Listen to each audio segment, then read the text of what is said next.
अशोक कुमार पांडे, राज्य कर्मचारी संयुक्त परिषद का संरक्षक।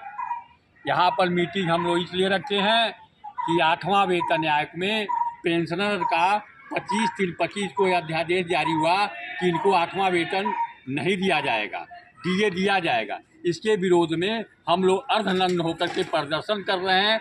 क्यों कर रहे हैं कि महात्मा गांधी ने आधी मर्दानी पहन करके, आधा ओढ़ करके, अर्धनग्न रह करके देश का आज़ादी दिला दिया था।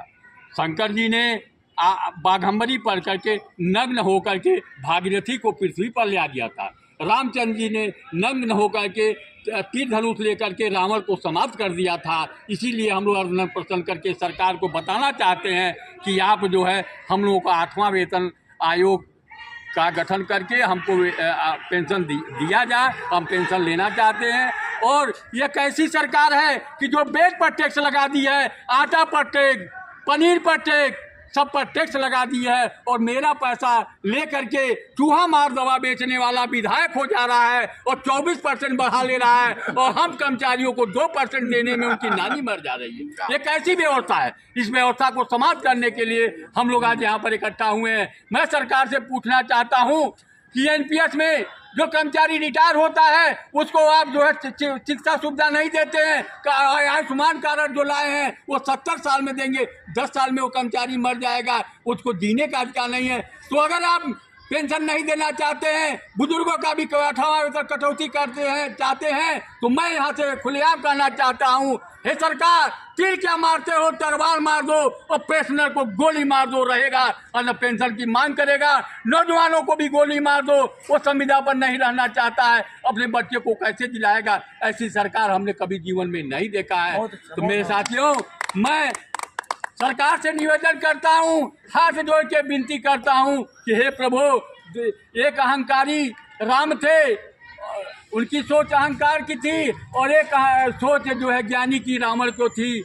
और उसी तरह से यहाँ 2 लोग हैं, मोदी जी हैं और यहाँ योगी जी हैं, ज्ञानी सोच वाले हैं, वो अहंकारी सोच वाले हैं, और बीच में हम कर्मचारी पीछे जा रहे हैं। उनको नहीं समझ में आता है ये लड़ाई जो कर्मचारी लड़ रहा है, उनका दर्द है। ये पापी पेट का सवाल है। पेट न होता तो दुनिया वालों से भेंट न होता, अभी प्रधानमंत्री न होते, योगी जी अब मुख्यमंत्री न होते। जय हिंद, जय भारत। रुपेश कुमार श्रीवास्तव, अध्यक्ष राज्य कर्मचारी स्वयं परिषद गोरखपुर।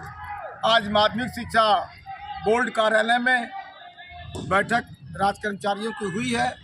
हम लोग अभी बैठक अंदर से करके आए हैं।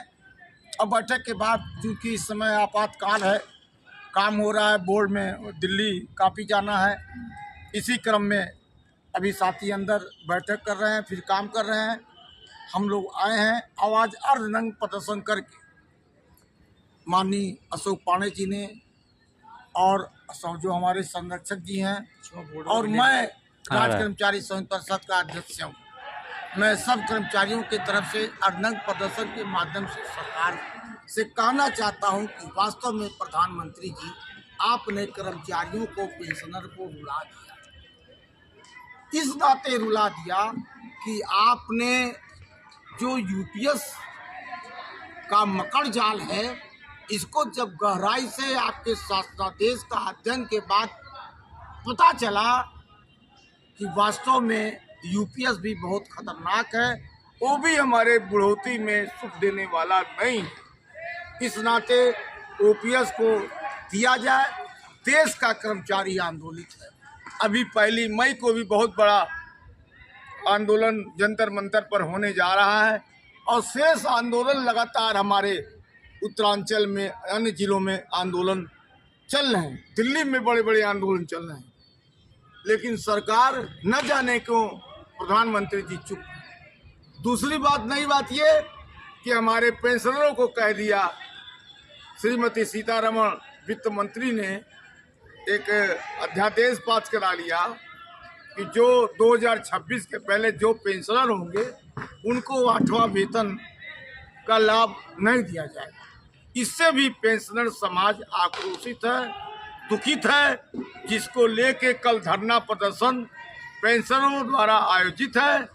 राज्य कर्मचारी स्वयं परिषद भी उस आंदोलन का समर्थन करता है, और अपने पदाधिकारियों से अपील भी हम करते हैं कि कल राज्य कर्मचारी स्वयं परिषद का समर्थन पेंशनर समाज को है, इसलिए 11 से 2 बजे तक कल किसी भी अवस्था में आपको पदाधिकारियों को आना है और 100% अपनी भागीदारी नगर निगम धरना स्थल डीएम कार्यालय का नगर निगम है, रानी लक्ष्मीबाई पार्क है, वहाँ 11 बजे आम है, 11 से 2 तक धरना चलेगा। और सरकार के माध्यम से पुनः अपील है कि सरकार मेरी मांग को, कर्मचारियों की मांग को, पेंशनर की मांग को पूरा करें, अन्यथा अब कर्मचारी की अगर आह लग जाएगी तो निश्चित तरह से ही सरकार चली जाएगी। उल्टी गिनती अब शुरू हो जाएगी यदि सरकार ने हमारे पेट की रोटी को नहीं बहाल किया और पेंशनर की बात को नहीं माना। धन्यवाद।